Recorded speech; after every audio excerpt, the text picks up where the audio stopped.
TTD laddu నేతి కల్తీ వ్యవహారం అయితే మరొకసారి తెర మీదకు వచ్చింది.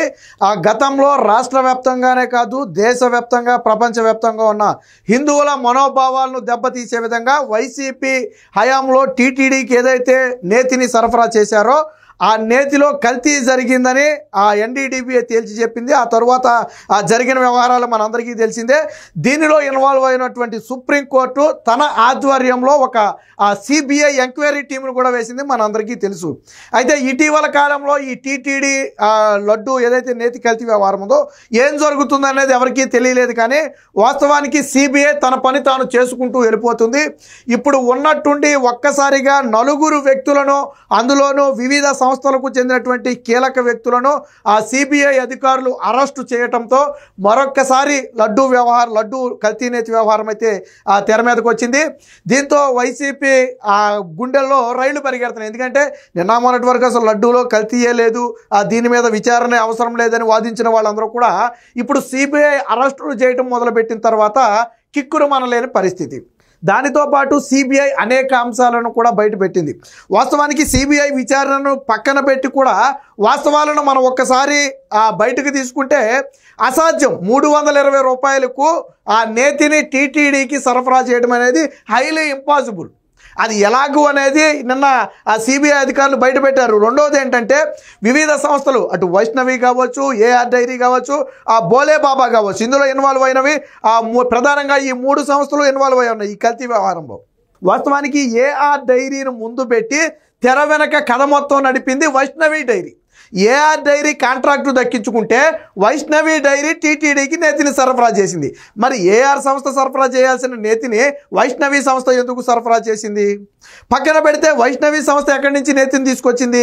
బోలే బాబా నుంచి నేతిని తీసుకొచ్చింది. పోనీ బోలే బాబాకి ఏమైనా ఆ టీటీడీకి నేతిని సరఫరా చేయగల క్యాపబిలిటీ ఉందా?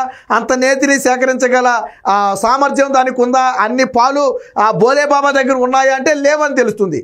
మరి అంత సామర్థ్యం లేనప్పుడు కల్తీ చేయకుండా నేతిని ఎలా సరఫరా చేశారు? అన్నిటికంటే కొసమెరుపు ఏంటంటే బోలే బాబా నుంచి 355 రూపాయలకు ఏఆర్ డైరీ నేతిని కొన్నట్టుగా రికార్డ్స్లో ఉంది. ఓకే, బాగుంది. 355 రూపాయలకు ఏఆర్ డైరీ కొంటే కనీసం టీటీడీకి ₹1 లాభం వేసుకుని ఇచ్చినా 356 రూపాయలకి ఇవ్వాలి. అంతే కదా? ఎవరు లాభం లేకుండా ఎవరు చేయరు కదా. నువ్వు బోలే బాబా నుంచి 355 రూపాయలకు కొంటే టీటీడీకి ₹1 లాభం వేసుకుని ఇచ్చినా 356 రూపాయలకు నువ్వు టీటీడీకి నేతిని ఇవ్వాలి. కానీ నువ్వు ఎంతకి ఇచ్చావు? 319 రూపాయలకి ఇచ్చావు. మరి దాదాపుగా 35-36 రూపాయలు కేజీకి నష్టం పెట్టుకుని నువ్వు టీటీడీకి నేతిని ఎలా ఇచ్చావు? ఇక్కడ దొరికిపోయారు మొత్తం. ఈ ఒక్క పాయింట్లో మొత్తం దొరికిపోయారు. 355 రూపాయలకు నువ్వు బోలే బాబా దగ్గర కొని 319 రూపాయలకే నువ్వు టీటీడీకి ఎలాగ ఇచ్చావు? కేజీకి 36 రూపాయలు ఎలా నష్టపోయావు? నువ్వు నష్టానికి ఎలా ఇచ్చావు? కల్తీ జరగలేదన్నావు, తెచ్చిన నేతిని నష్టానికి ఎలాగ ఇచ్చావు? సమాధానం చెప్పాలి ఏఆర్ సంస్థ. ఇక్కడే దొరికిపోయారు వీళ్ళు. ఇదంతా కూడా రికార్డెడ్గా దొరికింది. మధ్యలో వైష్ణవి డైరీ, వాస్తవానికి తెర ముందు ఏఆర్ డైరీ పేరున్న టెండర్లు ప్రభుత్వం నుంచి ఏఆర్ డైరీ దక్కించుకున్న దీని వెనక కర్త కర్మ క్రియగా వ్యవహరించిన డైరీ వైష్ణవి డైరీ. మధ్యలో వైష్ణవి డైరీ ఎందుకు వచ్చింది? అసలు వైష్ణవి డైరీకి టీటీడీ నేతికి ఏంటి సంబంధం? సో ఇలాంటి అనేక ప్రశ్నలు అయితే సిబిఐ అధికారులు వేశారు. ఈ ప్రశ్నలన్నిటికీ కూడా ఈ 3 సంస్థలకు చెందిన ప్రతినిధులు ఎవరు కూడా సమాధానం చెప్పలేదు, మౌనం దాల్చారు. మీరు ఎక్కువ రేటుకు కొని తక్కువకి ఎలా ఇచ్చారంటే సమాధానం లేదు. కల్తీ జరగకుండా 320 రూపాయలకే మీరు నేతిని ఎలా ఇవ్వగలుగుతున్నారు? మార్కెట్లో 450 నుంచి 500 రూపాయలు ఉన్నప్పుడు అని అడిగితే దానికి సమాధానం లేదు. అంత క్యాపబుల్ అంటే ఫర్ ఎగ్జాంపుల్ నెలకు ఒక 10 లక్షల లీటర్లో ఎంతో 10 లక్షల కేజీలు ఎంతో నెయ్యి కావాలనుకోండి టీటీడీకి, అంత నేతిని సరఫరా చేసే క్యాపబిలిటీ బోలే బాబాకు లేదు. మరి బోలే బాబాకి అంత క్యాపబిలిటీ లేనప్పుడు నేతిని ఎక్కడి నుంచి తీసుకొస్తున్నారు? కల్తీ జరగకుండా నెయ్యి ఎక్కడి నుంచి వస్తుంది? సో ఇలాంటి 1 కాదు 2 కాదు అనేక అనుమానాలు అయితే సిబిఐ అధికారులు అడగటం జరిగింది. ఇప్పుడు వైసీపీ నేతల గుండెల్లో రైళ్లు పరిగెడుతున్నాయి. ఎందుకంటే ఎప్పుడే అరెస్టు జరిగింది అంటే అర్థం ఏంటి? అందులో అవకతవకలు జరిగాయి అనేది అర్థం. అది పూర్తిగా కల్తీ జరిగిందా లేదా అనేది ఇంకా తేల్చలేదు. కాకపోతే అరెస్టులు జరిగాయి అంటే ఇందులో అక్రమాలు బయటకు వచ్చాయి. ఏంటి అక్రమాలు అనేది నేను ఇప్పుడే చెప్పాను. సామర్థ్యం లేకపోయినా వాళ్ళు కాంట్రాక్ట్ తీసుకోవటం, ఏఆర్ డైరీ ముందుండి వెనకమాల వైష్ణవి డైరీ నడపటం, 3 355 రూపాయలు కొని 319 రూపాయలకే సరఫరా చేయటం, ఇలాంటి అనేక లూప్ హోల్స్ను సిబిఐ అధికారులు గుర్తించారు. దీని మీద విచారిస్తే వారి నుంచి ఎటువంటి సమాధానం రాకపోవడంతోనే సిబిఐ అధికారులు అయితే అరెస్టు చేశారు. దీంతో ఒక్కసారిగా మళ్ళీ టీటీడీ లడ్డూ వ్యవహారం అయితే బయటకు వచ్చింది. సో ఇక్కడ చూడవచ్చు, మొత్తం నలుగురిని అయితే అరెస్టు చేశారు. నిందితుల్ని జడ్జి ఇంటికి తీసుకువెళ్తున్న పోలీసులు మనం అక్కడ కూడా చూడొచ్చు. విపిన్ జైను, అలాగే పోమిల్ జైను, రాజశేఖరన్, అలాగే అపూర్వ చావ్దా, ఈ నలుగురిని అయితే టీటీడీ నేతి కల్తీకి సంబంధించి వీళ్ళందరూ కూడా వివిధ సంస్థలకు చెందినటువంటి డైరెక్టర్లు కావచ్చు, ఎంప్లాయీస్ కావచ్చు, లేదా అందులో కీలకంగా పనిచేసేవాళ్ళు కావచ్చు, వీళ్ళ నలుగురిని అయితే అదుపులోకి తీసుకున్నారు. లడ్డూ ప్రసాదంలో కల్తీ నెయ్యి నిందితుల అరెస్ట్ అని చెప్పి సిట్ అదుపులో బోలే బాబా డైరెక్టర్లు, ఇప్పుడు మనం ఆల్రెడీ బోలే బాబా సంస్థ గురించి చెప్పుకున్నాం. సో ఆ బోలే బాబా సంస్థకు చెందినటువంటి డైరెక్టర్లను అయితే అరెస్ట్ చేశారు. ఇదే సమయంలో వైష్ణవి డైరీ సీఈఓని, ఏఆర్ డైరీ ఎండీని కూడా వాస్తవానికి ప్రభుత్వంతో ఒప్పందం కుదుర్చుకుంది ఏఆర్ డైరీ, కాబట్టి ఆ ఒప్పందం కుదుర్చుకున్న ఏఆర్ డైరీ ఎండీని అదుపులోకి తీసుకున్నారు. సో తెర వెనకుండి వైష్ణవి డైరీ సరఫరా చేసింది టీటీడీకి.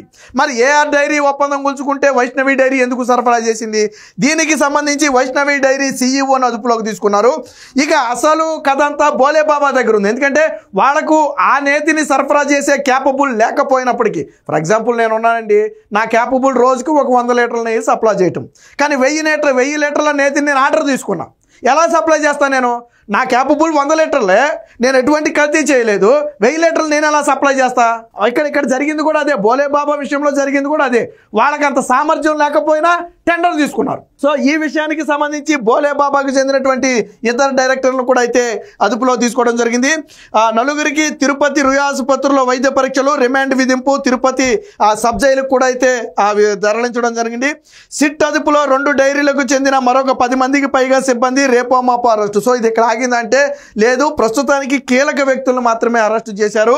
దీంతో పాటు మరొక 2 డైరీలకు చెందినటువంటి దాదాపుగా ఒక 10 మంది సిబ్బందిని, అంటే ఇందులో కీలకంగా వ్యవహరించినటువంటి 10 మంది సిబ్బందిని కూడా అరెస్టు చేయడానికి రంగం సిద్ధం చేసినట్టుగా తెలుస్తుంది. ఆయా ప్రాంతాల్లో బృందాల సోదాలు, అనధికార డాక్యుమెంట్లు, రాజకీయ కోణం పైన కూడా ఆరా అని చెప్పి ఒకటి అయితే రావడం జరిగింది. తిరుమల వెంకటేశ్వర రెడ్డి లడ్డూ ప్రసాదానికి కల్తీ నెయ్యి సరఫరా చేసిన వ్యవహారంలో 4 కీలక నిందితులను ప్రత్యేక దర్యాప్తు బృందం అరెస్టు చేసింది. సో సుప్రీంకోర్టు ఆదేశాలతో ఏర్పడిన సిబిఐ నేతృత్వంలోని ఈ సంస్థ ఉత్తరాఖండ్ రూర్కీలో ఉన్న బోలే బాబా ఆర్గానిక్ డైరీతో పాటు ఏదైతే ఏఆర్ డైరీ అలాగే వైష్ణవి డైరీ ఉందో, సో వీటికి చెందినటువంటి వారిని కూడా అరెస్టు చేయడం జరిగింది. దీనికి సంబంధించిన మరొక వార్త కూడా వచ్చింది, ఒకసారి చూద్దాం. సో దీంతో పాటు గత 3 రోజులుగా వైష్ణవి డైరీకి చెందినటువంటి డ్రైవర్లను, టీటీడీ సిబ్బందిని విచారించారు. అక్కడ వెల్లడైన సమాచారం ఆధారంగా విపిన్ జైన్, సోమిల్ జైన్, అపూర్వ చావడా, రాజు రాజశేఖరన్ అనే వీళ్ళ నలుగురిని అయితే పిలిచి ప్రశ్నించి ఆ తరువాత వారిని అదుపులోకి అయితే తీసుకోవడం జరిగింది. సో తప్పుడు డాక్యుమెంట్లు, వాటికి సీళ్లు కూడా సిబిఐ అధికారులు అయితే గుర్తించడం జరిగింది. ఏఆర్ డైరీ పేరుతో వైష్ణవి డైరీ ప్రతినిధులే టీటీడీకి నెయ్యి సరఫరా టెండర్లు దక్కించుకున్నట్లు ఈ అధికారులు అయితే తేల్చి చెప్పడం జరిగింది. అంటే పేరేమో ఏఆర్ డైరీది, కానీ టెండర్లు ఎవరు దక్కించుకున్నారు? వైష్ణవి డైరీ దక్కించుకున్నారు. సో ఇది కుదరదు. వాస్తవానికి టెండర్ ఏ సంస్థ అయితే దక్కించుకుంటుందో ఆ సంస్థే సరఫరా చేయాల్సి ఉంటుంది. బట్ ఆ పేరుతో వీళ్ళు దక్కించుకున్నారు. ఎందుకంటే వైష్ణవి డైరీకి అంత క్యాపబుల్ లేదు కాబట్టి, వైష్ణవి డైరీ అనర్హురాలుగా అందులో ఉంటుంది కాబట్టి ఆ టెండర్లలో ఏఆర్ డైరీని ముందు పెట్టి నడుపుండొచ్చు. సో దాన్ని అడ్డం పెట్టుకుని వీళ్ళు చేశారు. సో వీళ్ళు ఏం చేశారు? వీళ్ళకి అంత సామర్థ్యం లేదు కాబట్టి బోలే బాబా దగ్గరికి వెళ్ళారు. పోనీ బోలే బాబాకి ఎంత సామర్థ్యం ఉందంటే బోలే బాబాకి కూడా అంత సామర్థ్యం అయితే లేదనే చెప్పాలా. సో ఏఆర్ డైరీ ముందును పెట్టి తప్పుడు డాక్యుమెంట్లు, సీళ్లు, ఇతరత్ర పత్రాలు ఉపయోగించి టెండర్లలో పాల్గొన్నట్టు గుర్తించారు. అసలు బోలే బాబాకు భారీ ఎత్తున నెయ్యిని ఉత్పత్తి చేసే సామర్థ్యం లేదని, ఆ సంస్థ మిగతా చోట్ల సేకరించి సరఫరా చేసిందని కూడా గుర్తించారు. ఇక్కడ ఇంకో కొసమెరుపు ఏంటంటే, బోలే బాబాకి అంత సామర్థ్యం లేకపోగా అది ఇంకో 10 మంది దగ్గర 20 మంది దగ్గర సేకరించిందంట. అలా సేకరించి వీళ్ళకి ఇచ్చిందంట. వాస్తవానికి అలాంటి వ్యక్తులకు టెండర్ ఇవ్వకూడదు. అలా అయితే డైరెక్ట్ టీటీడీఏ సేకరించుకుంటుంది కదా అందరి నుంచి, ఎందుకు మీకు టెండర్ ఇచ్చింది? సో ఇలాగా ఇదన్నీ కూడా సిబిఐ అధికారులు అయితే గుర్తించడం జరిగింది. సో వీటిపై వేసిన ప్రశ్నలకు డైరీ ప్రతినిధుల నుంచి అయితే సమాధానం లేదు. అడ్డంగా దొరికిపోయాక సమాధానం ఏమొస్తుంది? ఇక అసలు కోసం మెరుపు చూడండి. ఇక్కడ బోలే బాబా నుంచి కిలో నెయ్యి 355 రూపాయలకు కొనుగోలు చేసి వైష్ణవి డైరీ ఏఆర్ డైరీకి 319 రూపాయలకే సరఫరా చేసినట్టుగా రికార్డుల్లో ఉందంట. ఇక్కడ 355 రూపాయలకు కొనుగోలు చేశారు. ఇది బోలే బాబా నుంచి. ఓకే, బాగుంది. అయితే ఈ నేతిని 319 రూపాయలకే ఏఆర్ డైరీకి వైష్ణవి డైరీ ఇచ్చినట్టుగా రాశారు. 319 రూపాయలకే వైష్ణవి డైరీకి ఇచ్చినట్టుగా రాశారు. 19 రూపాయలు 80 పైసలు, పోనీ 320 రూపాయలు అనుకోండి, 320 రూపాయలకి ఇచ్చారు. మరి ఈ రెండింటి మధ్య వ్యత్యాసం ఎంత ఉంది? దాదాపుగా 35 రూపాయల వ్యత్యాసం ఉంది. ఈ 35 రూపాయల లాభం అయితే ఓకే, కానీ 35 రూపాయల నష్టం. బోలేబాబా నుంచి 355 రూపాయలకు కొని 320 రూపాయలకు నువ్వెలా సరఫరా చేస్తావు? 35. ఎక్కడైనా సరే ప్రపంచంలో ఎక్కడైనా జరుగుద్దా ఇది? ప్రపంచంలో ఏ వ్యాపారం అయినా సరే ఎక్కువ రేటుకు కొని తక్కువ రేటుకు అమ్ముతాడా? ఒకవేళ అమ్మాడు అంటే దానికి రీజన్స్ ఉంటాయి. అది కాలం అయిపోయిందై ఉండాలి, చెడిపోయిందై ఉండాలి, పాడైపోయిందై ఉండాలి, లేదా పనికి రాకుండా పోతుంది కాబట్టి ఎంతకో కొంతకి తోసేయాలి కాబట్టి ఇచ్చేయాలై ఉండాలి. ఫర్ ఎగ్జాంపుల్ మీకు ఆఫర్ సేల్స్ అని పెడుతుంటారు చాలామంది. ఆఫర్ సేల్స్ అంటే ఏంటంటే ఏదో తక్కువకి ఇచ్చేస్తున్నారు అనుకుంటారు. తక్కువకి ఇచ్చేది కాదు. ఆడు అమ్మగా ఏదైతే కొంత మిగిలిపోద్దో, ఇక ఎంత సరుకు వచ్చినా కానీ ఆ సరుకు అలాగే మిగిలిపోద్ది, దాన్ని ఎవడో తీసుకోడు. ఆ సరుకును ఆఫర్లో పెట్టి అమ్మేస్తాడు. అది కూడా నష్టానికి ఏమో అమ్మడు, కనీసం కొన్న రేటుకు అమ్ముకుంటాడు. ఇది లాజిక్, ఇది వ్యాపారంలో ఉండే టెక్నిక్, ఇది బహిరంగ సత్యం ఇది. మరి నువ్వేలాగా 35 రూపాయలకు తక్కువకి ఇచ్చావా బోలేబాబా నుంచి తీసుకుని? ఇక్కడ దొరికిపోలేదా? నువ్వు కేజీని నెయ్యి తీసుకుని అందులో కేజీ కలిపితేనే కానీ నువ్వు ఇవ్వలేవు. కేజీని 2 కేజీలు చేస్తేనే కానీ నువ్వు ఇవ్వలేవు. పైగా 35 రూపాయలు నష్టం పక్కన పెట్టి మళ్ళీ నీకెంతో కొంత లాభం రావాలి కదా ఇందులో. సో ఇక్కడే దొరికిపోయారు. సో ఇదే వ్యవహారం పైన కూడా సిబిఐ అయితే ప్రశ్నించింది. 319 రూపాయలు 80 పైసలకే సరఫరా చేసినట్టు రికార్డులో ఉంది. ఎక్కువ ధరకు కొని తక్కువ మొత్తానికి సరఫరా చేయటం ఎలా సాధ్యం? కల్తీ చేయలేదా అని ప్రశ్నించగా వారి నుంచి అయితే స్పందన రాలేదు. ఇక ఆయా డైరీల ఉత్పత్తి సామర్థ్యం అంతా, వాళ్ళు పాలు ఎక్కడి నుంచి సేకరిస్తున్నారనే వివరాలను కూడా ఆ సిబిఐ బృందం అయితే రాబట్టింది. టీటీడీ ఏఆర్ డైరీతో ఒప్పందం చేసుకుంటే వైష్ణవి డైరీ నుంచి ఎందుకు సరఫరా చేశారు? అలాగే మార్కెట్లో కిలో నెయ్యి ధర దాదాపుగా 500 రూపాయలు ఉంటే మీరు 320 రూపాయలకే ఎలా సరఫరా చేశారు? సో ఇలాంటి అన్ని ప్రశ్నలు కూడా జరగటం జరిగింది. ఇక అసలు విషయం మనకు తెలిసిందే. జూలై 6, 17 తారీఖుల్లో వచ్చిన మొత్తం 8 లారీలు వస్తే అందులో ఒక 4 లారీలను నేటి క్వాలిటీ తగ్గిందని అనుమానంతో టెస్టుకు పంపితే, ల్యాబ్కి ఎన్డీడీబీకి పంపితే, అది నేషనల్ ల్యాబ్ టెస్ట్, అదేమి ఇక్కడ రాష్ట్రంలో చేసేది కాదు, గుజరాత్. సో అక్కడికి పంపితే ఇది ప్యూర్ నెయ్యి కాదు, ఇందులో జంతు కొవ్వు పదార్థాలతో పాటు మరికొన్ని కలిశాయి అనేది వాళ్ళు ఇచ్చినటువంటి రిపోర్టు.